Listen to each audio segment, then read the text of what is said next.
Assalamualaikum warahmatullahi wabarakatuh. Perkenalkan, saya Helvi Laili Nur dari kelompok 13. Di sini saya akan memaparkan materi saya tentang aplikasi Fatwa DSN Wakalah dalam lembaga keuangan syariah.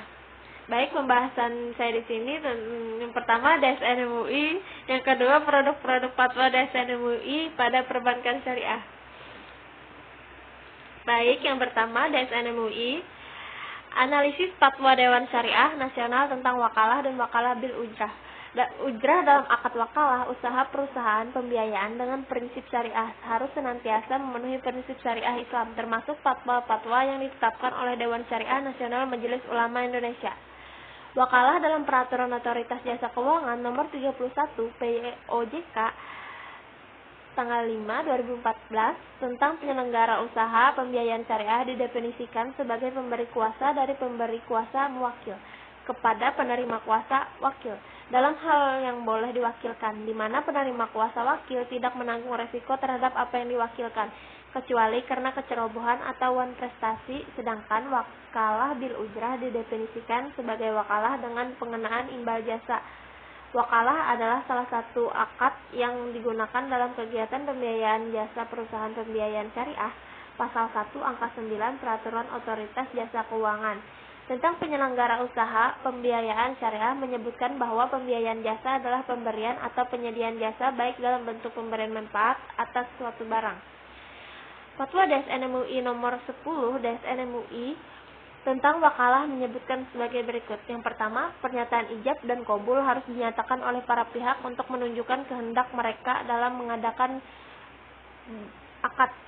Yang kedua, wakalah dengan imbalan bersifat mengikat dan tidak boleh dibatalkan secara sepihak. Yang ketiga, syarat-syarat mewakil atau yang mewakilkan. Pemilik sah yang dapat bertindak terhadap suatu yang diwakilkan, orang mukallaf atau anak dalam batas-batas tertentu, yakni dalam hal-hal yang bermanfaat baginya seperti mewakilkan atau menerima hibah, menerima sedekah atau sebagainya. Yang keempat, syarat-syarat wakil yang mewakili. Cakap hukum dapat mengerjakan tugas yang diwakilkan kepadanya. Wakil adalah orang yang beri amanat. Yang kelima, hal-hal yang diwakilkan diketahui dengan jelas oleh orang yang mewakili, tidak bertentangan dengan syariat Islam, dapat diwakilkan menurut syariah Islam. Pandangan para ulama seperti pendapat Ibnu Qudamah bahwa umat ulama telah sepakat bahwa secara garis besar wakalah itu hukumnya boleh, dan karena hajat kebutuhan orang pun mendorong untuk melakukan wakalah.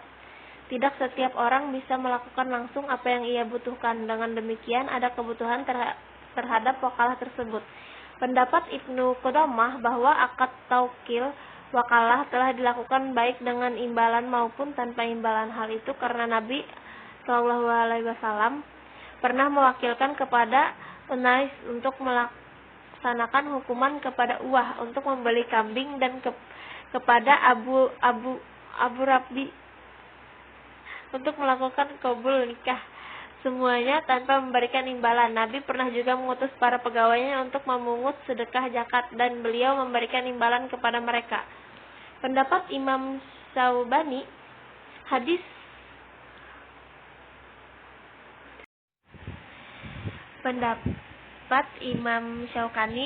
Bus bin Said tersebut menunjukkan pula bahwa orang yang melakukan sesuatu dengan niat tabaruk boleh menerima imbalan. Pendapat tim penyusun ensiklopedi fikih Islam Kuwait bahwa wakalah dengan upah imbalan hukumannya sama dengan hukum ijarah. Wakil berhak mendapatkan upah dengan menyerahkan objek yang diwakilkan kepada yang mewakilkan. Jika objek tersebut bisa diserah terima, maka ia berhak mendapatkan upah. Berdasarkan dasar hukum di atas, perusahaan pembiayaan syariah dapat menerima pendapatan yang diperoleh melalui akad wakalah atau disebut dengan akad pembiayaan wakalah bil ujrah. Apabila dicermati dari fatwa-fatwa DSN MUI, wakalah adalah akad yang paling banyak digunakan dalam produk-produk pada lembaga keuangan syariah. Produk-produk tersebut antara lain: 1. Surat berharga syariah negara. Yang kedua, program pensiun dengan prinsip syariah. Yang ketiga, akad antara perusahaan dan peserta asuransi syariah. Yang keempat, letter of credit ekspor syariah.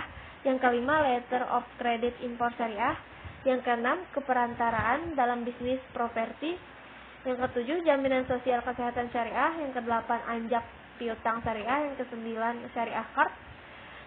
Yang ke-10, pembiayaan rekening koran syariah. Yang ke-11, pembiayaan yang disertai RAN.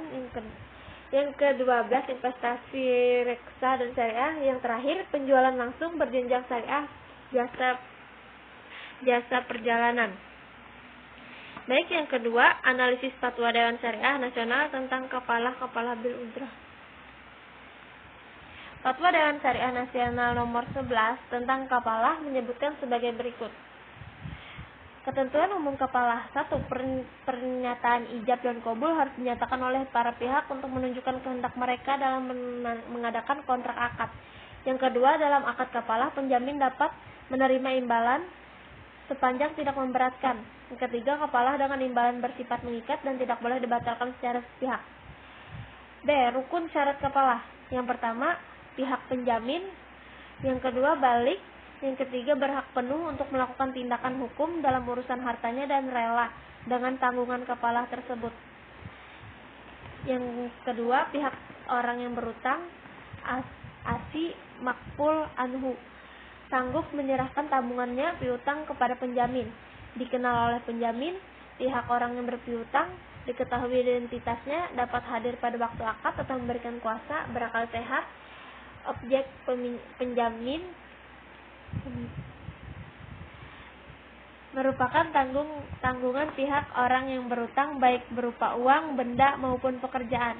Bisa dilaksanakan oleh penjamin, harus merupakan piutang mengikat lazim yang tidak mungkin hapus kecuali setelah bayar atau dibebaskan.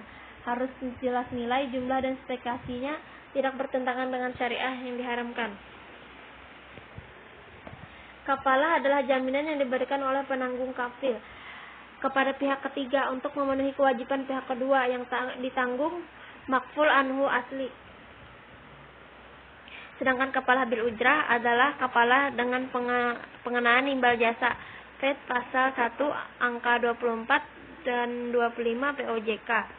Salah satu hadisnya yang mendasari terkait penjamin adalah hadis riwayat Al-Bukhari dari Salamah bin Al-Aqwa, yaitu telah dihadapkan kepada Rasulullah SAW jenazah seorang laki-laki disolatkan. Rasulullah bertanya, apakah ia mempunyai hutang? Sahabat menjawab, tidak. Maka beliau mensolatkannya. Kemudian dihadapkan lagi jenazah lain. Rasulullah pun bertanya, apakah ia mempunyai hutang? Mereka menjawab, ya. Rasulullah berkata, salatkanlah temanmu itu. Beliau bersendiri tidak mau mensolatkannya. Abu Qatadah berkata, saya menjamin hutangnya, ya Rasulullah. Maka Rasulullah pun mensalatkan jenazah tersebut. Sebagaimana pembahasan tentang hawalah yang telah dikemukakan di atas, para ulama ada yang menyamakan hawalah mutlakah dengan kafalah. Apabila dicermati dalam fatwa DSN di atas, maka perbedaan antara hawalah dan mutlakah dan kafalah adalah pada objeknya. Objek hawalah adalah tentang muhil yang dialihkan, sedangkan kapalah objeknya tidak hanya hutang, namun bisa lebih luas. Inti dari hawalah adalah pengalihan hutang, sedangkan kapalah adalah penjamin. Kapalah diartikan menanggung atau penanggungan terhadap sesuatu, yaitu akad yang mengandung perjanjian dari seseorang di mana padanya ada hak yang wajib dimenuhi terhadap orang lain, dan berserikat bersama orang lain itu dalam hal tanggung jawab terhadap hak tersebut dalam menghadapi penagih atau hutang. Baik, di sini ada kesimpulannya, bisa dilihat untuk teman-teman. Sekian materi dari saya. Mohon kalau ada salah, mohon dimaafkan. Assalamualaikum warahmatullahi wabarakatuh.